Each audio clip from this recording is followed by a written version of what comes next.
Hey, this is Cameron. Welcome back to the Busy Gardener channel. Today we're going to do something a little bit different. I'm here with Lisa and Tommy of the Homegrown Farmstead, and they're going to take a quick look at the cool farm-inspired decor and setup that they've got inside their house. Let's get busy.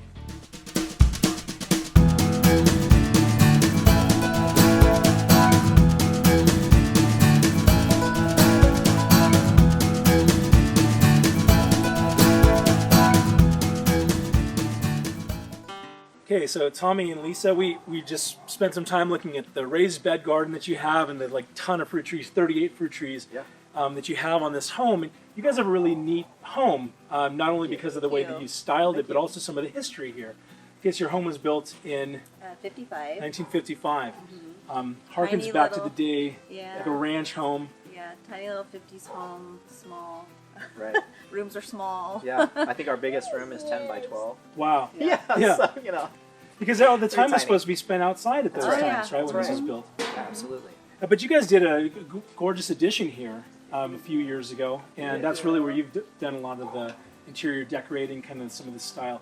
Before we walk in there, why don't you talk to us for a minute about what inspired the addition and kind of what was going on in your mind as you did that? Just us having a big family and wanting to entertain and just have a spot where we can, we have 5 boys, and we thought, okay, well, we need more space. Do they really need more bedrooms, or can we create a space where, we can entertain, we can, have dinners and have, extra space to kind of hang out with each other. And so that's why we chose to have this space here. I can't wait to look at it. Should we go in? This is gorgeous. I mean, I'm struck when we first walk in, kind of the herringbone. Oh yeah. On the floor, the herringbone brick, and just the space in here. That's neat. Why don't you talk a little bit about your inspiration for kind of your style, your aesthetic? I wanted it to be like a sunroom, so I wanted to kind of be able to bring the outdoors in and kind of not have that space in between. Feel like there's a little bit of outside and inside. And then when we kind of figured out how it was going to be built, it wasn't a sunroom that I wanted. Yeah. It was a full-on like addition, like walls and foundation. And so even though it's a full-on addition to a home, I still wanted to bring kind of the outside in, and that's why I did the brick pavers and a lot of the greenery, a lot of the plants in here, a lot of fiddle leaves and.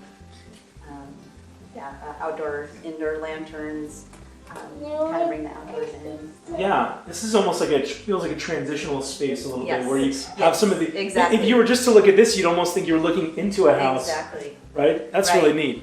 Yeah. Right. And then we get to enjoy, all the plants and everything that's growing outside while we're in here, with all the light and all the windows that open out. The doors all open out to the outside, which is an incredible entertaining space in here. Plus, it's comfortable in here. When it's really cold outside, less I was than just 70. Gonna say, we can enjoy it when it's freezing cold. We can just sit in here and. Like when it's in the mid-60s. Exactly. Well, so you've got this amazing table here and this awesome bench on the side. And so you mentioned you guys have 5 boys. Yes. And so there are 7 of you guys. That's not like our family. We got seven of us total too. And so we know the value of having a nice big table with some space to stretch out. You've also got some other neat touches in here. You've got I notice here kind of a tucked away kind of wine and beverage area. Messy right now, but this was our furnace closet. Oh, really? So this here was our sliding door to our backyard. Tiny little slab. Originally you would come, this would be the thing, you'd open the door and come outside. Yes. But now you've made this space a usable family space. So they were going to just board it up and have it be a wall, and I said, wait a minute, let's kind of use whatever space we have. That's so good. So I kind of just came up with the idea, put a little, dry bar there, and so. That's perfect. So this was the outside of the house originally. Yes. This was the exterior wall. Mm-hmm. Yeah. So we just matched the existing roof line and ran the header beam out. So it's nice. It made a nice tall ceiling and matching the original roof line of the house. It was great. I noticed though too in this room, even though you have a lot of flat surfaces, you don't have a ton of echo. As we're talking, it's really kind of diffused. So that's pretty cool. Yeah. That's the one thing I know immediately with my kiddos is there's so much noise in our house. Everything's just echoing. So I'm struck by how kind of nice the sound is. Yeah, pretty surprising. And you've got kind of this, is this kind of like a little city reading room? It's kind of like a combo room. This was one of our boys' bedrooms at the time, but then it needed to be open. They wouldn't allow us to have it closed. Oh, I see. Fire code, so it needed to be open in the addition. I said, okay, what can I do? What kind of space can I make that will be open in an addition that's not a bedroom? Because that's kind of weird. You know, we're eating dinner and then someone, you know.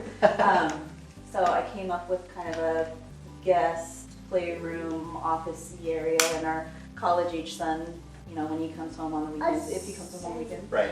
when he decides to come home on the weekends, if we're lucky, this is where he'll sleep, and you know, his little brothers will come and wake him up early in the morning and run around. But it's nice to have this space for him when he's home. Kids when they do their homework during the week. So. And I noticed some of the neat touches that are unique. You got the lockers over here. Yes. And you got the nesting boxes up here, the chicken nesting boxes. Yeah, I like old things. I don't know, but I like new things too. So just being able to mix them both together, that's like my favorite. It makes a house a home. It just makes it cozier, more comfortable. Like it's always been there. Do you have any influences where you think, oh, I'm really inspired by ...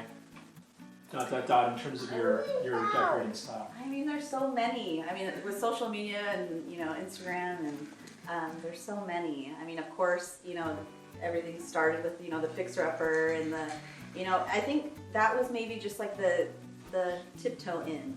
And then you kind of just realize, or I realized that I kind of have a knack for it and I really enjoy it. And I know making a house at home has been my job for years. I've been a stay-at-home mom since 17 years now. So yeah, I feel like it just comes natural, I guess. That's awesome. Yeah, you do have a hard job. You know, so does your wife work? I say yes, tons. Yes. You know, That's my answer. Does she work outside of the home? Not as much, but inside the home she works a lot. That's right. It takes a lot to raise kiddos and keep at home does. and kind of train them up, right, and how to be functional human beings. Yes. That's awesome. And then I noticed you got a kind of an entertainment area or a seating area here as well. Yeah, another living room. We had just one living room in this small house, and I thought, oh, I want this space to be like where we can come and, you know, have time and have it be nicer. But it's actually opposite now. Like the kids are all in here watching, you know, Disney and whatever else in here. So they're in here more than I'm in here. Yeah. And, you know, I'll come in here and have coffee, and it's nice, you know, before they all wake up or whatever. But yeah, it's a nice extra space to have with entertaining, you know, extra seating and you know, just another cozy little spot. Do you have a touch in this room that you feel like I really just resonate with this? I really am so glad that we did. I'm glad that I made our contractor do the shiplap and the porta bed and the moldings because I mean I joke with my friends like he was probably like imagining murdering me in my sleep because like the amount of like I mean it's finishing work and it's beautiful and I think it just it makes this space that's new, only, you know, 3 years old, seem like it's always been here. I didn't want to add something where you walk in and you're like, oh, this was added on.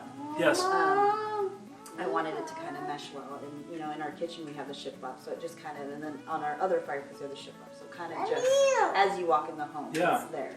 Well, the home has such history that this almost, like you're saying, it doesn't feel like a modern thing that got added on. It feels like it kind of continued. I wanted like an ode to that because I do appreciate, you know, the old, you know, having an old home, and that's why we stayed. You know, there was a time where we could have moved and gotten a bigger place that fit all of us, and I just said, no, let's stay, make our home better for us, and make it ours. That's awesome. It's been interesting following the story and some of the developments and some of the touches on Instagram, which is a great place. I'm going to put a link to their Instagram in the description, so be sure to go and do that. Hey, I want to thank you guys for opening up your home, letting us come in and take a look at the outside, and you've done such an awesome job. If you haven't yet subscribed to the Busy Gardener channel, this channel, do it right now. They should do it. Yes. Do it. Do it now. Don't wait.